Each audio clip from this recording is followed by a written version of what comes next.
We're currently looking at October-November 2015. We're now going to be looking at question number 4. Question number 4 is out of 25 marks, and it's worth the time allocation is 30 minutes. So you need to always look at the time allocation and stick to the time allocation.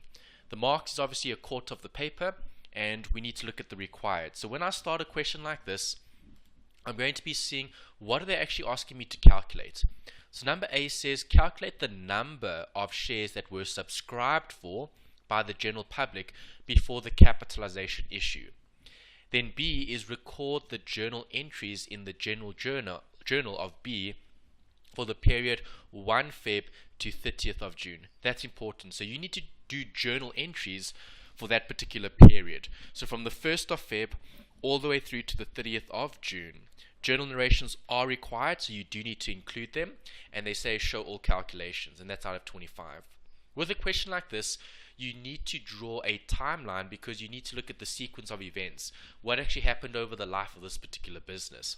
We know this particular company is going to be issuing shares. They have a certain amount of shares that are authorized. So what I would suggest you guys do is, as you read through the question, build and draw a timeline. You know you're looking at a period 1st Feb 2015 to 30 June 2015. That's important. And the diagram will help you a lot when you actually answer the questions in terms of calculating number of shares or doing journal entries. B Limited was registered on 1st January with an authorized share capital. Authorized meaning what they can issue. So there's a total of 200,000 ordinary shares which can be issued in this particular example.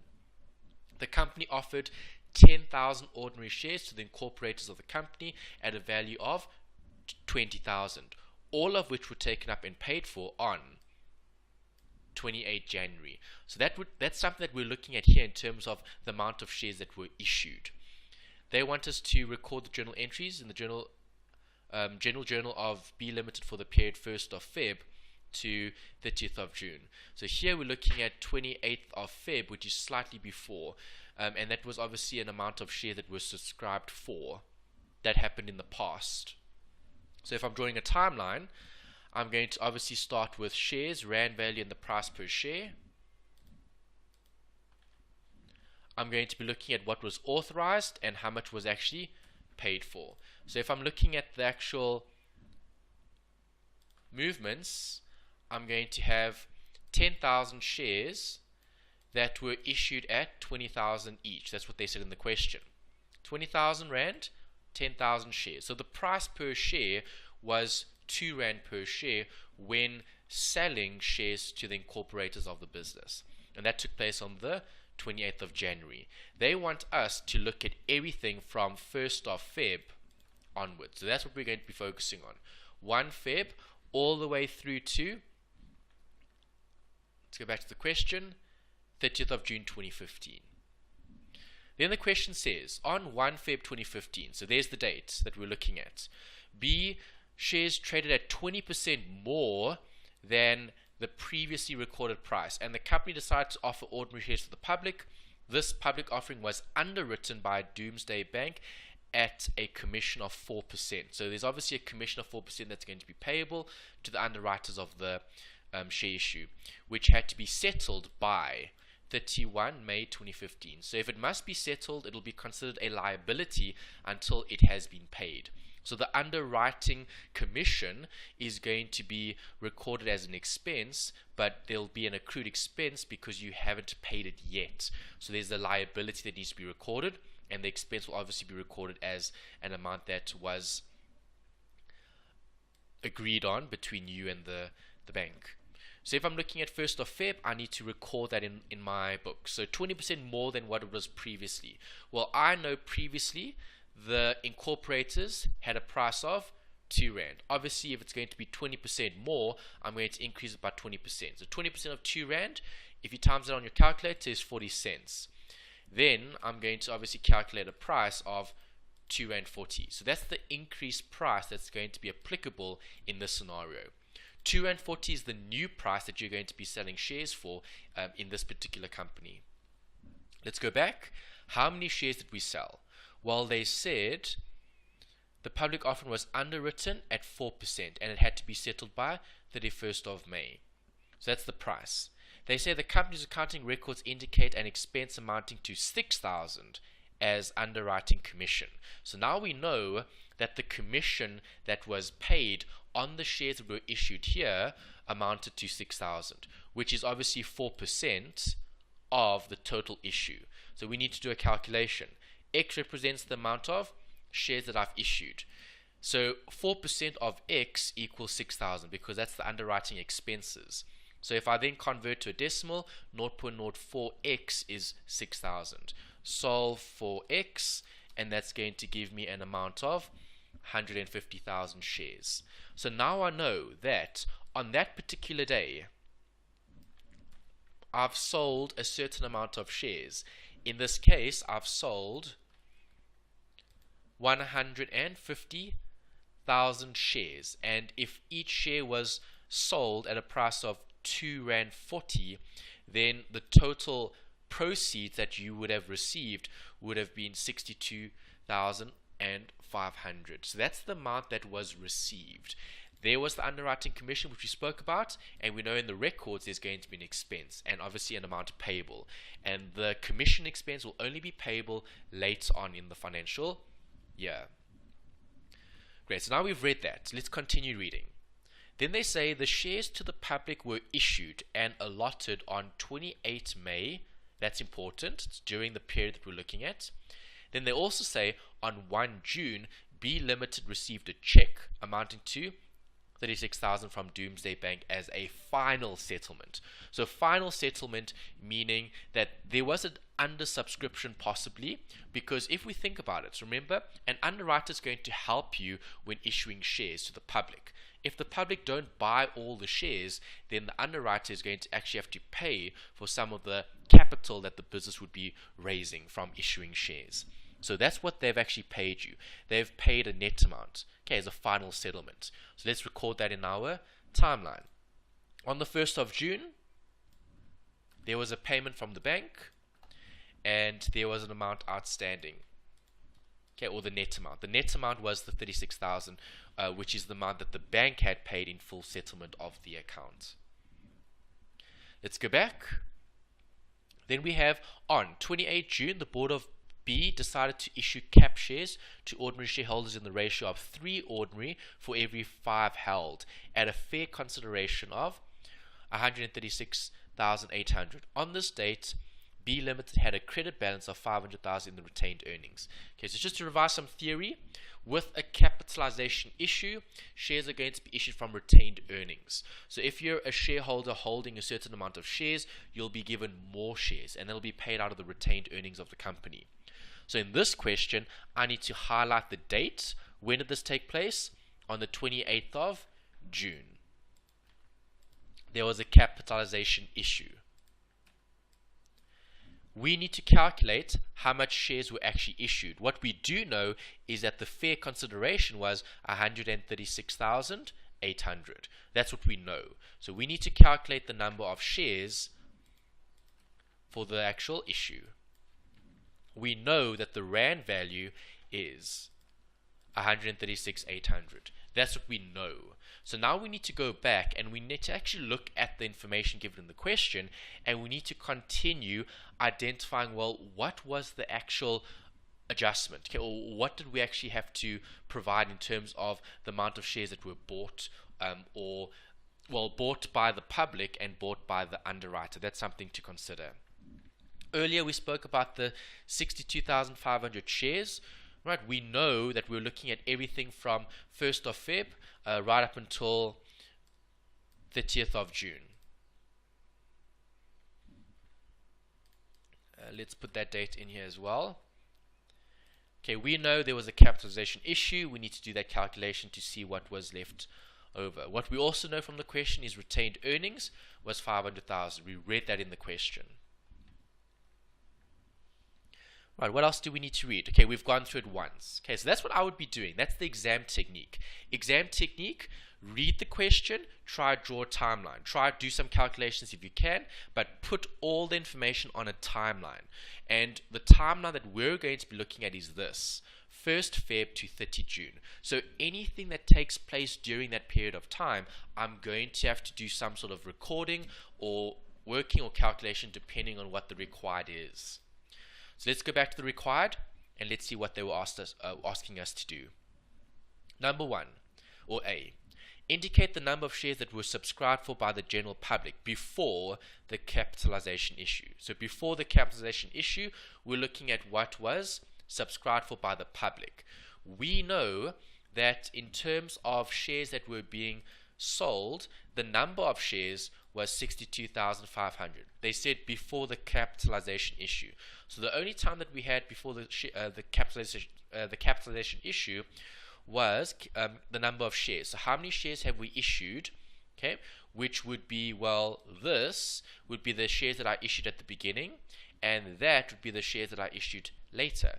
So if I'm looking at the total number of shares that the public would have bought, the public wouldn't have bought the shares that were bought by the incorporators. The public would have bought the shares that were issued to the public on the 1st of Feb.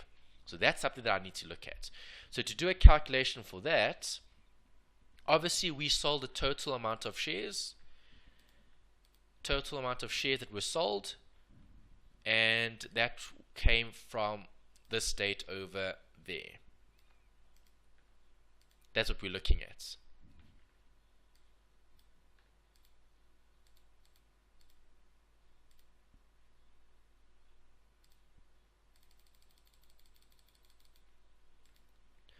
So total shares sold to the public were 62,500. That's what we know.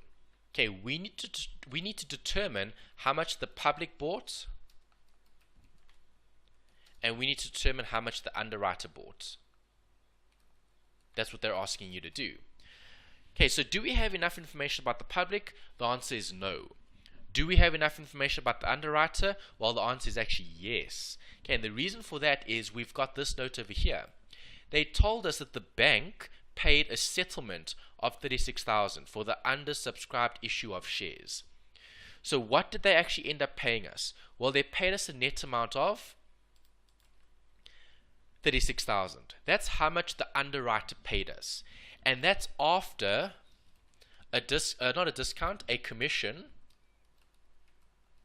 of 6,000. So obviously I'm going to have to add that back because that's after the commission. So I'm going to add the 6,000. And if I add the 6,000, then what did you actually receive? Well, that would have been the 42,000. Obviously 36 plus 6 gives me 42. So 42,000 is actually the amount of proceeds that you would have received. I need to know, well, how many shares does that amount to? Well, 42,000 at a price of R2.40 a share. So divide by the R2.40 per share price. That's going to give me how much? Let's check. Divide by R2.40 gives me 17,500 shares. So now we know that was the proceeds that you would have received from the underwriter, because they would have paid you that because the shares that were being issued weren't fully subscribed for.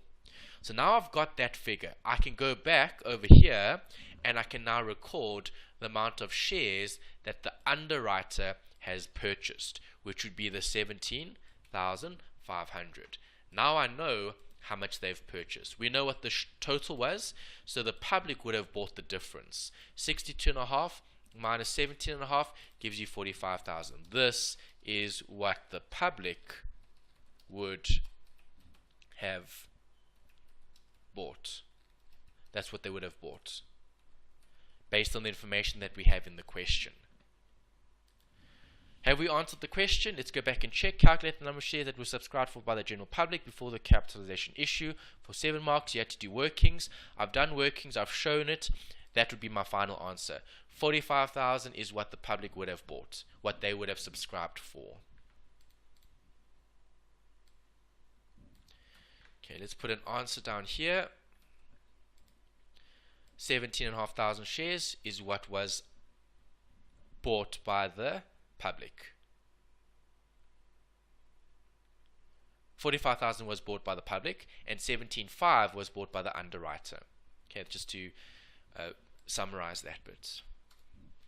Great, now we need to look at B. Let's go back to the question. B says, record the journal entries in the general journal of B for the period 1 Feb to 30th of June. Okay, so we've already drawn a timeline. There's my timeline. I want to know what happened during that period of time. Anything that takes place during that period of time is going to be recorded in the journal of the business. So the easy marks, always try to get the easy marks. Did we pay a commission? Yes, we did. Obviously, we haven't paid the commission because they said the commission was payable.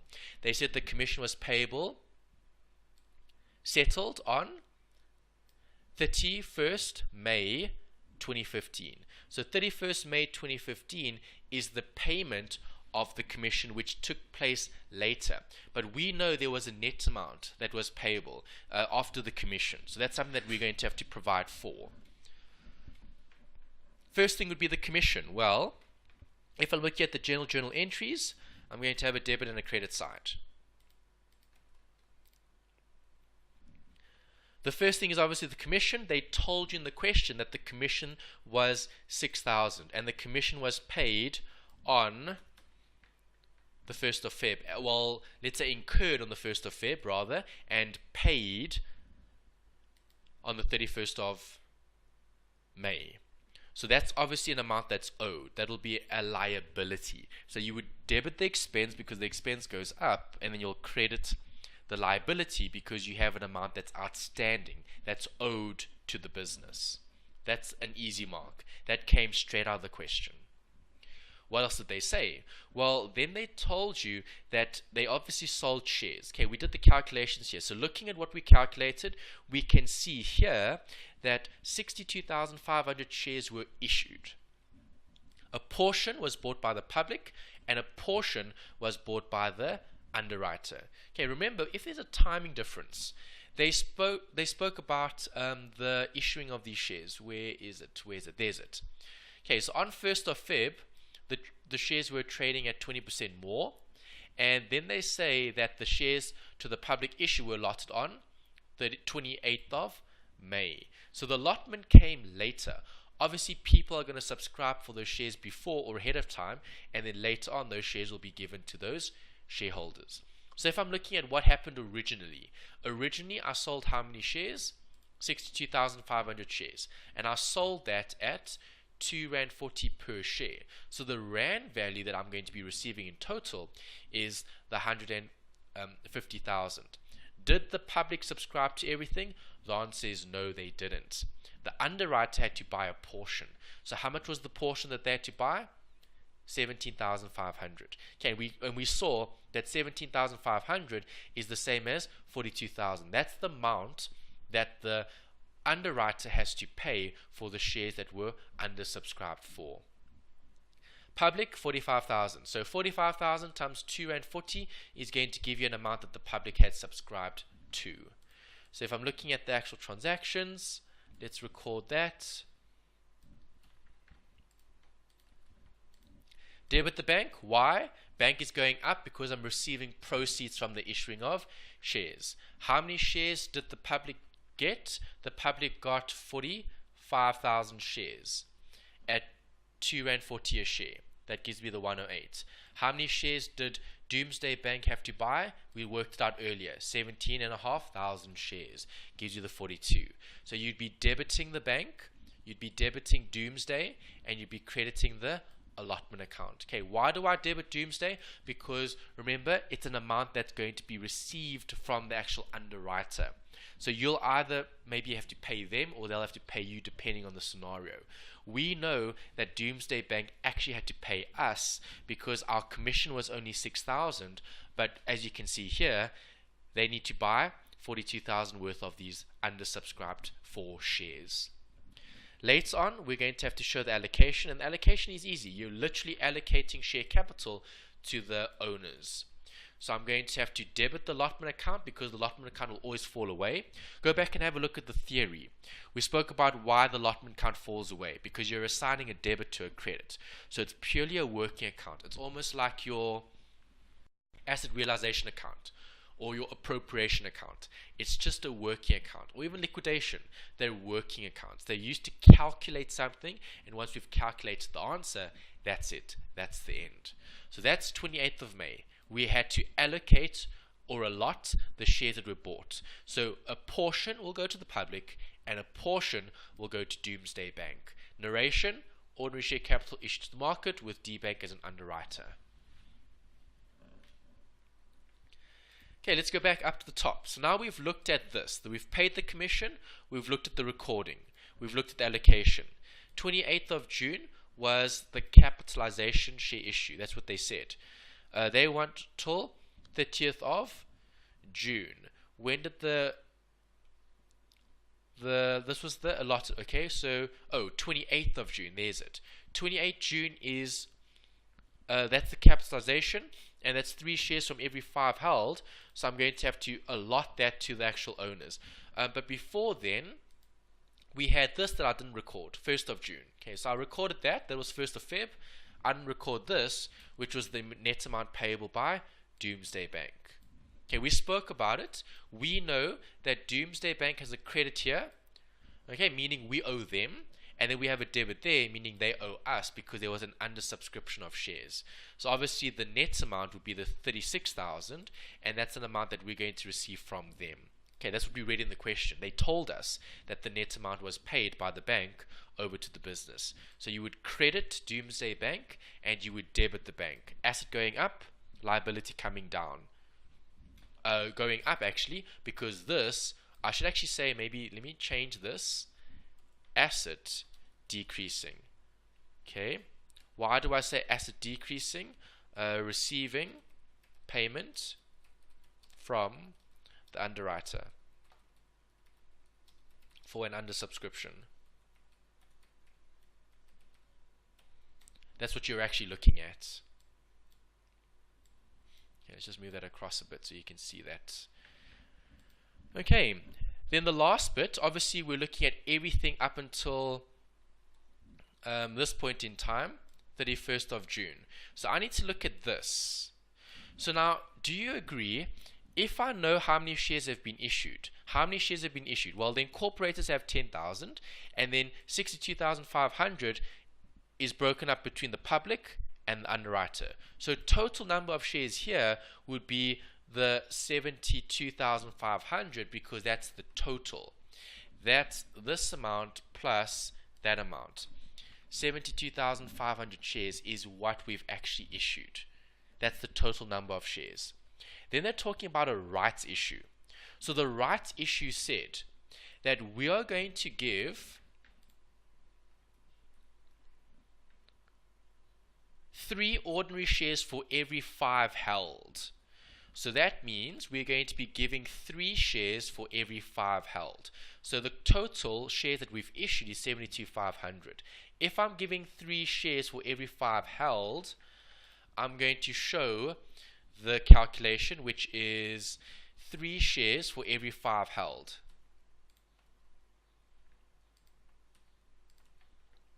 $72,500 times 3 divided by 5 gives you 43,500. That's the total number of shares that you're going to be selling. And the consideration they told you in the question was 136,800. And they also told us that we had retained earnings. So that's obviously going to come out of retained earnings. So we're going to debit or credit the retained earnings, while the answer would be to debit the retained earnings. Retained earnings is seen as profit that you haven't used. So it's seen as a credit. If I'm going to be debiting the retained earnings, I'm then going to credit all the other accounts, being the ordinary shares in terms of incorporators, the public, and Doomsday. Okay, we need to look at the allocation. We know that they're going to be issuing shares to the value of 136,800, and in terms of total, that was 43,500 shares, cap shares, for the 7,250 shares that we have available.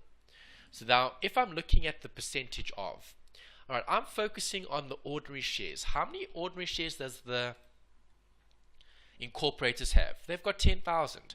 How many shares does the public have? Well, they've got 45. And how many shares does the underwriter have? Well, 17,500. So it's going to be a portion of. A portion of is going to be the amount of shares that they actually have available, and then we're going to have a certain amount of capitalization shares. Okay, I'll show you what I mean down here when I show the calculation.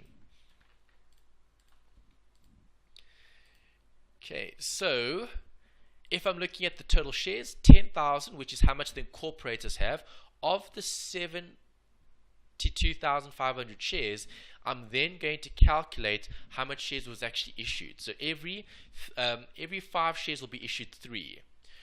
So if I'm looking at, let me just show you this, 10,000 times 72,500 gives me of. So of is divide by, percentage of. Okay, 13 point or 0.1379. That's the percentage of. So if I'm looking at this, which is for 43,500 shares, okay, to get the amount of shares that they're going to be issued, you're looking at 3 shares for every 5 held.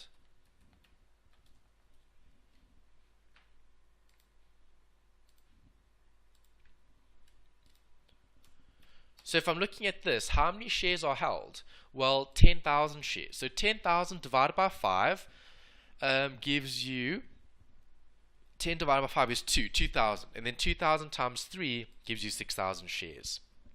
So now I know how many shares they're actually going to be issued as capitalization shares. Okay, we know earlier that the total cap shares are going to be issued at a consideration of 136,800, and we know we're going to be issuing that number of shares.